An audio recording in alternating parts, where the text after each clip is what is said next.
Kegel exercise को एक आम भाषा में कहती हूँ सुसु स्टॉप एक्सरसाइज। अक्सर ही कॉमनली हम लोग ओपीडी में देखते हैं कि जहाँ पेशेंट्स कहते हैं कि जोर से छींक आ गई, खांसी आ गई, तो उसमें यूरिन लीक हो जाता है। वो ड्रिबलिंग भी हो सकती है, बूंद बूंद के फॉर्म में वो होती है। कई बार धार ही छूट गई, कई बार तो पेशेंट कहता है कि मुझे प्रेशर फील होता है पर जब तक मैं टॉयलेट जाती हूँ तब तक वो छूट ही जाता है। 99% फीमेल्स, हर फीमेल किसी न किसी एज ग्रुप में और स्पेशली मेनोपॉज के बाद ये प्रॉब्लम कॉमनली फेस करती हैं। सुसु स्टॉप एक्सरसाइज के लिए बात करना फीमेल खुद शर्म महसूस करता है कि अगर आपको जोर से छींक आ जाए, आपकी नोज से नोज ही निकलता है ना, अगर छींकने उसमें अगर यूरिन निकल रहा है तो आप शर्म क्यों महसूस कर रहे हैं। लेकिन कुछ बारीकियां हैं जहां आपने समझना है। सबसे पहले तो ये कब नहीं करनी वो पहले पता होना चाहिए। नमस्कार, सेहतनामा देख रहे सभी दर्शकों का स्वागत। सबसे पहले गुजारिश, सेहतनामा को सब्सक्राइब जरूर करिए, वीडियो पसंद आए तो लाइक और शेयर कर दीजिएगा और बेल आइकन दबा दीजिएगा ताकि आपको नई वीडियोस की नोटिफिकेशन मिलती रहे।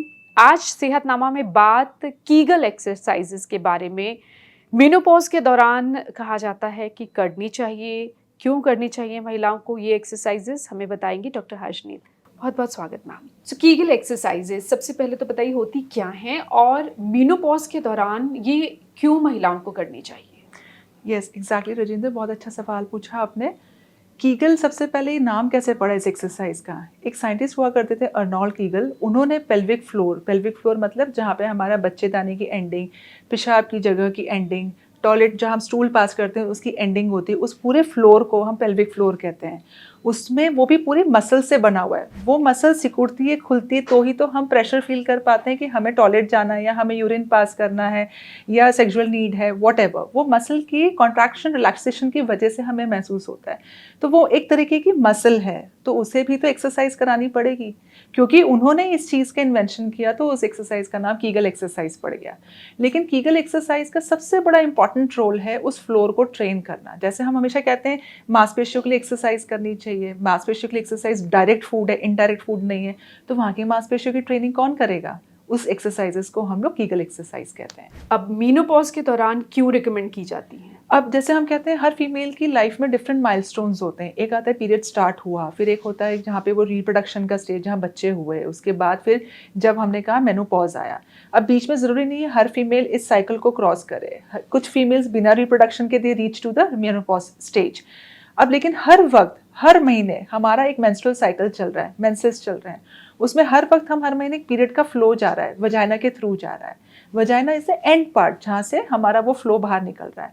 तो वो muscle day by day week होते जाती है और वो वीक होने का कारण उसमें एक एजिंग पार्ट भी होता है, प्लस हार्मोनल इम्पैक्ट होता है।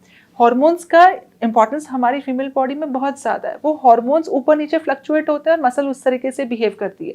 बट मेनोपॉज में हमारे कई सारे हॉर्मोन्स होते हैं जो कम हो जाते हैं, तो वो मसल को वो हॉर्मोन्स की खुराक मिल ही नहीं रही है, जिसकी वजह से वो मसल एक स्ट्रेंथनिंग जोन में आए। इसलिए हमें उसे बाहर से बूस्टअप करना पड़ेगा, उसको स्ट्रेंथ डालनी पड़ेगी। नहीं तो अक्सर ही कॉमनली हम लोग ओपीडी में देखते हैं कि जहाँ पेशेंट्स कहते हैं कि जोर से छींक आ गई, खांसी आ गई, या कार में जाते जाते झटका लगा, या बाइक पे बैठे बैठे झटका लगा, एक कोई रोड पे गड्ढा आ गया, या हम चलते चलते ध्यान नहीं दिया या जोर से बोल दिया तो उसमें यूरिन लीक हो जाता है। वो ड्रिबलिंग भी हो सकती है, बूंद बूंद के फॉर्म में वो होती है। कई बार धार ही छूट गई, कंट्रोल ही नहीं हुआ, और कई बार तो पेशेंट कहता है कि मुझे प्रेशर फील होता है पर जब तक मैं टॉयलेट जाती हूँ तब तक वो छूट ही जाता है। It's very embarrassing for me कि मैं कहीं भी सोसाइटी में आना जाना बाहर दिक्कत महसूस करती हूँ। इसकी एक और सीवियर डिग्री होती है जहाँ पे पेशेंट कहते हैं कि क्योंकि मेरे हमेशा पैंटी में गीलापन रहता है, ड्रिबलिंग हो रही है उसका यूरिन का, तो उसकी वजह से मुझे इन्फेक्शन बार बार हो रहा है। बट नेचुरली अगर उसमें यूरिन रहेगा तो अब मौसम के हिसाब से भी या अदरवाइज भी देखेगा, कपड़े में गीलापन रहेगा तो वो बैक्टीरिया को इन्वाइट करेगा। तो हमें वहाँ की मांसपेशियों को ताकत देना ज़रूरी है ताकि जब हमें प्रेशर फील हो तो हम उसे रोक भी सकें।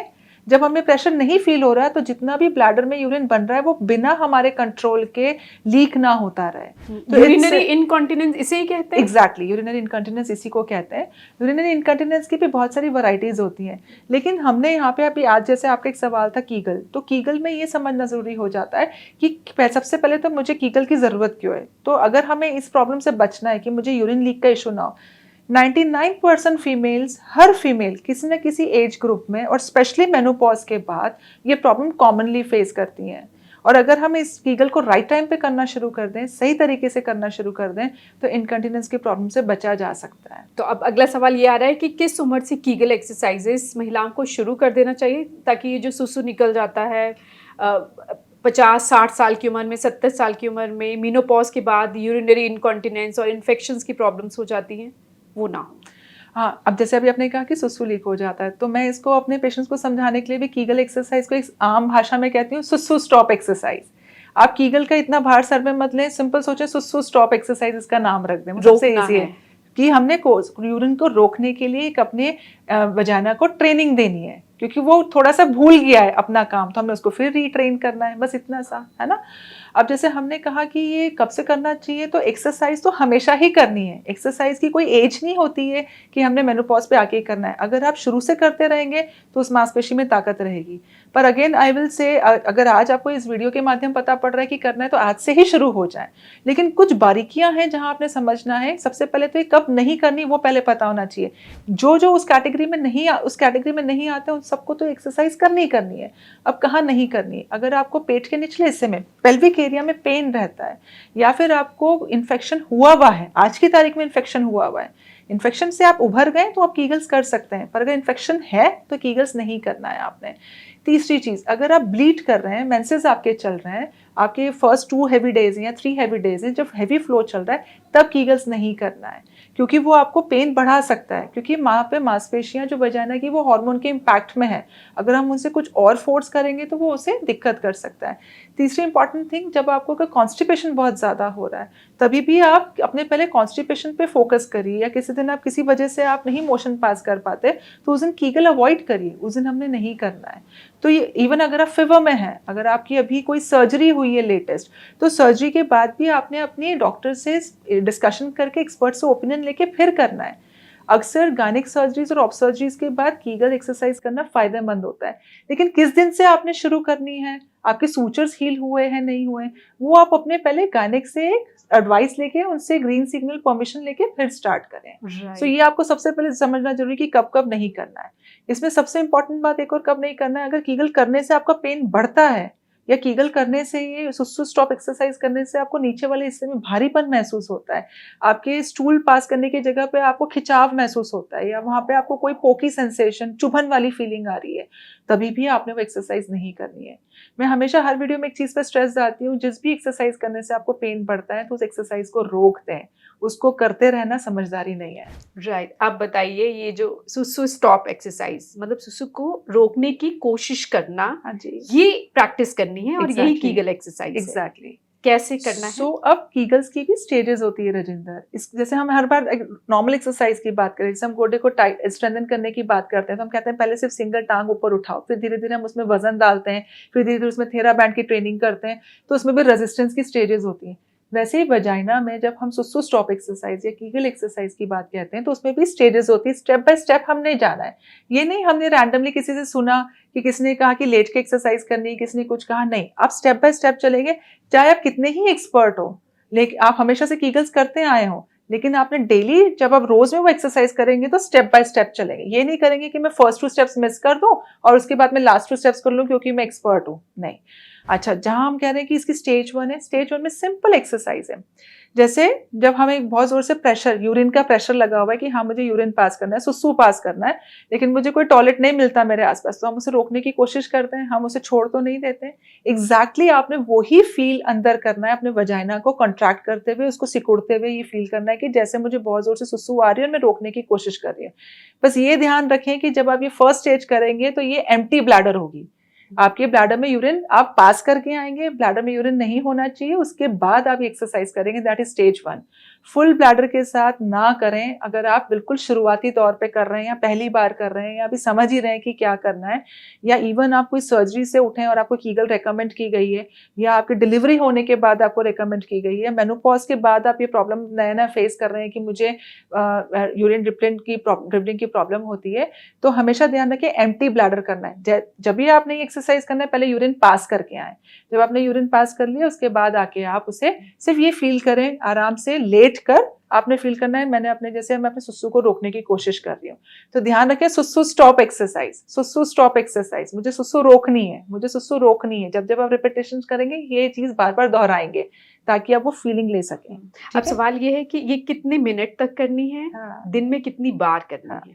जब आप बिल्कुल ही पहली बार कर रहे हैं, कभी आपने नहीं पहले करी एक्सरसाइज, तो दिन में सिर्फ सुबह, दोपहर और शाम को 3 बार रखें आप। और हर बार वो मसल्स छोटी मसल्स हैं, जहाँ हमारे बाइसेप्स या ट्राइसेप्स या क्वाड्रिसेप्स जैसी भारी मसल नहीं है कि जिससे हम ज्यादा नंबर ऑफ रेपिटेशंस दे सकें।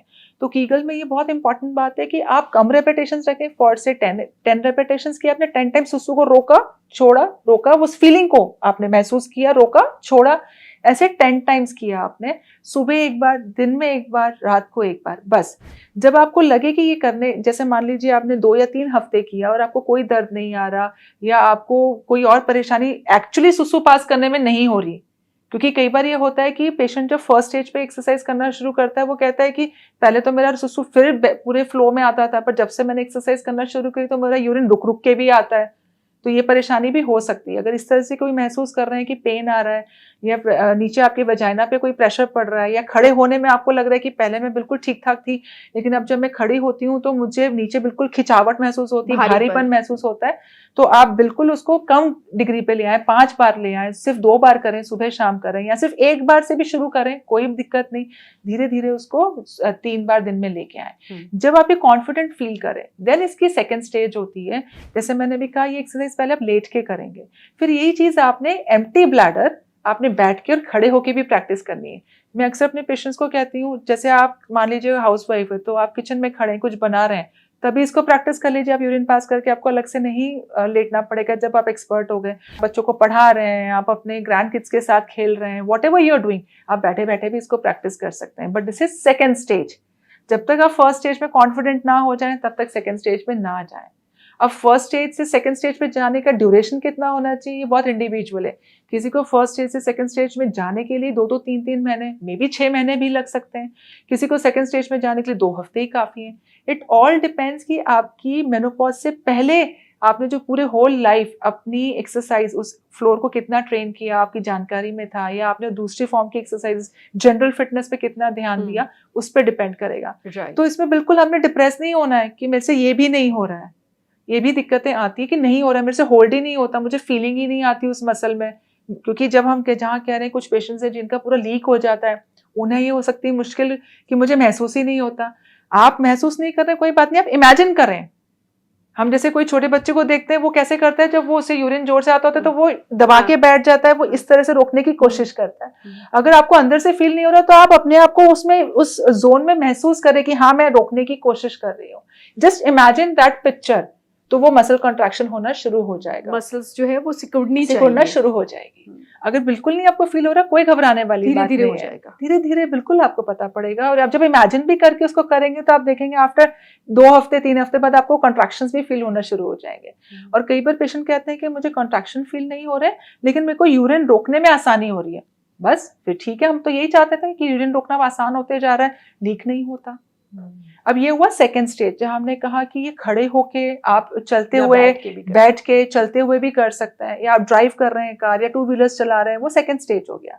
नाउ थर्ड स्टेज इज कि हम जो रूटीन एक्सरसाइजेस करते हैं, जैसे हम कहते हैं कि अपनी जनरल फिटनेस के लिए हम सर्वाइकल मसल की एक्सरसाइज कर रहे हैं, बैक मसल एक्सरसाइज कर रहे हैं, शोल्डर्स की एक्सरसाइज कर रहे हैं, लेट के ब्रिजिंग कर रहे हैं, उसके साथ कीगल्स को जोड़ना शुरू कर दें। उसके साथ साथ, जैसे मान लीजिए अगर मैं भी गर्दन को ये कर रही हूँ, घुमा रही हूँ, अपनी नेक एक्सरसाइज कर रही हूँ, इसके साथ साथ मैं अपने वजाइना को भी कॉन्ट्रैक्ट करके रख रही हूँ। That is third stage. Kegel exercise है वही, आप बस आप रेजिस्टेंस, आपको उसको सिकोड़ने की प्रैक्टिस करनी है। नहीं, ये इसमें भी आगे आगे और स्टेजेस आएंगी। ये तो हुई थर्ड स्टेज की मैं दूसरी एक्सरसाइज हर एक के साथ आप वजाइनल, प्रैक्टिकली कीगल से सिकोड़ना वजाइनल, इसका और कोई दूसरा वर्जन नहीं होता। आप इसमें रेजिस्टेंस कितने डालते जाते हैं, दैट डिपेंड्स ऑन योर, आप कितना ले सकते हो या आपकी स्टेज क्या है। अब हर फीमेल को 3rd, 4th, 5th स्टेज तक भी जाने की जरूरत नहीं है।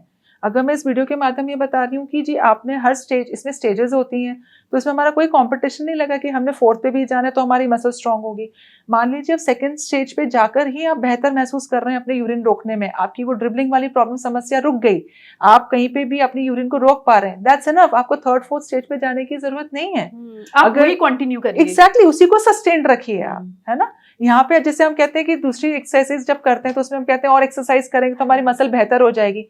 वजाइना का एक सैचुरेशन लेवल है, अगर वो सेकंड स्टेज के साथ वो बेहतर परफॉर्म कर रहा है तो आप उसी पे ही सरवाइव करें, आपने थर्ड फोर्थ पे नहीं जाना है। ये खुद डिसाइड ये खुद आपने डिसाइड करना है। लेकिन अगर आपको सेकंड स्टेज पे जाने के बाद भी लगता है कि मुझे अभी भी परेशानी रह रही है, अभी भी मुझे कभी कभी हो जाता है, तब थर्ड स्टेज पे जाएं। थर्ड स्टेज यानी कि जब आप एक्सरसाइज कुछ कर रहे हैं, स्ट्रेचिंग कर रहे हैं या वॉक कर रहे हैं, नहीं, simple range of motion exercise walking में कर सकते हैं, वॉकिंग में बिल्कुल कर सकते हैं, जॉगिंग के वक्त कर सकते हैं आप जैसे सिंपल मैंने कहा नेक मूवमेंट एक्सरसाइज हो गई, शोल्डर एक्सरसाइज कर रहे हैं तब कॉन्ट्रैक्ट करें आप।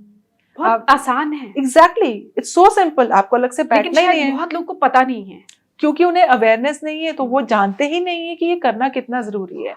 आप जैसे कहते हैं कि अक्सर इसमें सबसे बड़ा चैलेंज हमें क्या आता है ओपीडी में, सुसु स्टॉप एक्सरसाइज के लिए बात करना फीमेल खुद शर्म महसूस करता है। वो भी आपके शरीर का एक हिस्सा है। मैं हमेशा पेशेंट को एग्जाम्पल देती हूँ, अगर आपको जोर से छींक आ जाए, आपकी नोज से नोज ही निकलता है ना, आप जोर से खांसते हैं तो कुछ ना कुछ माउथ से निकलता है ना, चाहे वो आपका सलाइवा है, चाहे आपका बलगम है, कुछ अगर छींकने उसमें अगर यूरिन निकल रहा है तो आप शर्म क्यों महसूस कर रहे हैं? अगर आपको बार बार नोजी आएगा, आपको बार बार कॉफिंग पे कुछ बलगम निकलेगा तो आप डॉक्टर को दिखाएंगे कि मेरे को ये हो क्या रहा है, मुझे बार बार छींकें क्यों आ रही है, मेरे को इतना नोजी क्यों निकल रहा है, नाक क्यों बह रहा है मेरा।